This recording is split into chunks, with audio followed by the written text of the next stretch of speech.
This news story was produced by Cogeco North Bay News. To watch the full newscast, tune into channels 12 or 700 live at 5:30 p.m. Monday to Friday. And unfortunately, some take it personally, but it's not to slight non-Indigenous Canada. It's to raise awareness on the treatment that First Nations have received at the hands of the government in the last 150 years. What are you hoping that this cry for recognition will do? Well, for one, I'm hoping the way that we're approaching it will allow Canadians to celebrate the fact that they're here in this beautiful country, and they do have a lot to celebrate. But at the same time, reflect and be aware of what conditions are like for First Nations. Many Canadians feel that Canada is the best country in the world. How does a First Nations individual like Chief Scott Mcleod feel?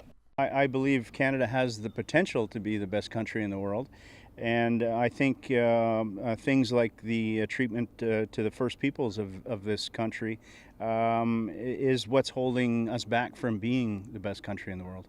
And while Chief Mcleod is very passionate about his beliefs regarding Canada 150, there are still many Canadian flags flying right here in Garden Village.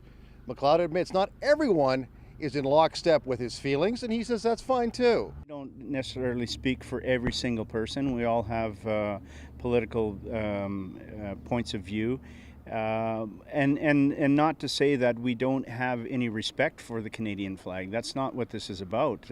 What we're trying to do is change the way the government deals with First Nations. Mcleod acknowledges there is a sentiment in much of the non-Native community that this is old news and it's time to move on. He says it's not as old news as many people think. Residential schools, the last one, only closed down in 1996, so we're not talking ancient history. We're still living under a racially discriminatory act, probably one of the only ones in the Western Hemisphere that suppresses a certain race within the country. If you are interested in watching Cogeco North Bay News, you can become a subscriber by calling 1-800-267-9000.